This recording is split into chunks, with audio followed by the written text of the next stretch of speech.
Hi, I want to share a lesson from the book of Proverbs. This lesson is about hard work, having a good work ethic. And the title of it is Learning from the Ant. And I think you'll see why as we go through this. The first point I want to make is work is a gift, and that comes from Genesis. Chapter 1 and verse 28, it says, God blessed them and said to them, be fruitful and increase in number. Fill the earth and subdue it. Rule over the fish of the sea and the birds of the air and over every living creature that moves on the ground. And then he says in Genesis 2:15, the Lord God took the man and put him in the Garden of Eden to work it and take care of it. So the question is, why do you think God gave us work to do? Well, what do we benefit from working? Why do we need to work? How does work build our self-esteem and our identity? And what part of work is our identity? And then the next point is labor's hard. There was a curse on labor. And so it says in Genesis 3:17 through 19, cursed is the ground because of you. Through painful toil, you will eat food from it all the days of your life. It will produce thorns and thistles for you, and you will eat the plants of the field, but by the sweat of your brow you will eat your food until you return to the ground, since from it you were taken. For dust you are, and dust you will return. Genesis 3:17 through 19. So the question is, why is work hard? Work at this point, because of the fall of man, because of our sinful nature, is not meant to be easy. And I think we'd like for work to be easy. And you can make work part of your life. You can have a purpose and a mission, and your work is a part of that. And yet work is always hard, and it requires discipline and perseverance and motivation and energy and the expending of tremendous amounts of energy. And then the book of Proverbs has a lot to say about either being a hard worker, being diligent, or being lazy, being a sluggard. So it says in Proverbs 12:24, diligent hands will rule, but laziness ends in forced labor. And then Proverbs 12:27, the lazy do not roast any game, but the diligent feed on the riches of the hunt.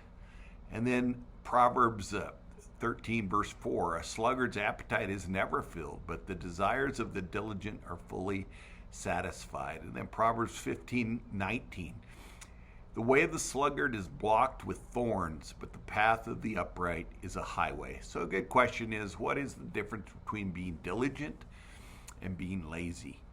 And why is that so important? And then the idea in Proverbs of work or toil. It says in Proverbs 8:9, one who is slack in his work is brother to one who destroys. And then Proverbs 19:5, laziness brings on deep sleep, and the shiftless go hungry. Proverbs 22:13, the sluggard says, there's a lion outside. I'll be killed in the public square. And then Proverbs 21:5, the plans of the diligent lead to profit, as surely as haste leads to poverty. So a good question is, how does laziness destroy our lives? And then how does discipline and diligence bless our lives?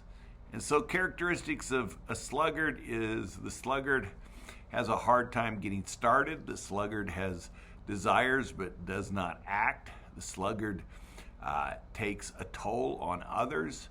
The sluggard is usually defensive. The sluggard is a quitter. The sluggard lives by excuses. The sluggard lacks confidence. And the sluggard lacks skill, because they won't be trained and learn and work hard to perfect their skills. Proverbs 16:6 through 11 says, go to the ant, you sluggard. Consider its ways and be wise. It has no commander or overseer or ruler, yet it stores its provisions in summer and gathers its food at harvest. How long will you lie there, you sluggard? When will you get up from your sleep? A little slumber, a little folding of the hands to rest, and poverty will come on you like a thief, and scarcity like an armed man. So the question is, what are the lessons we can learn from the ant?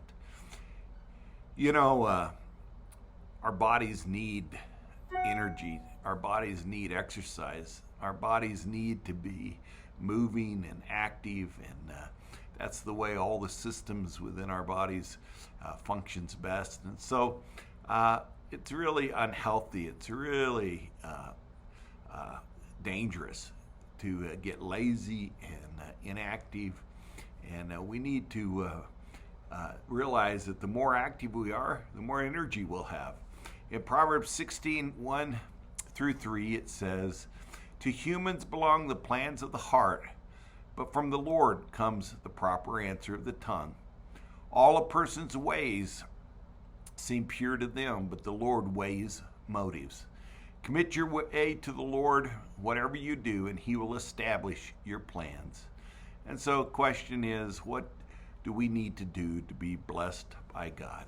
How do we need to conduct ourselves? I'm so grateful I had parents that had a tremendous work ethic. Both my mother and my father worked outside of the home, and they worked very hard, very, very hard to support our family, and they instilled within each of us the joy of working hard. And me and my three brothers gained that work ethic from our parents, and so grateful for my mom and dad and for that. And yet the scriptures really emphasize the importance of diligence, discipline, and hard work. God bless you. May this lesson be an encouragement to you. May it be helpful. May you put it into practice in your life. God bless.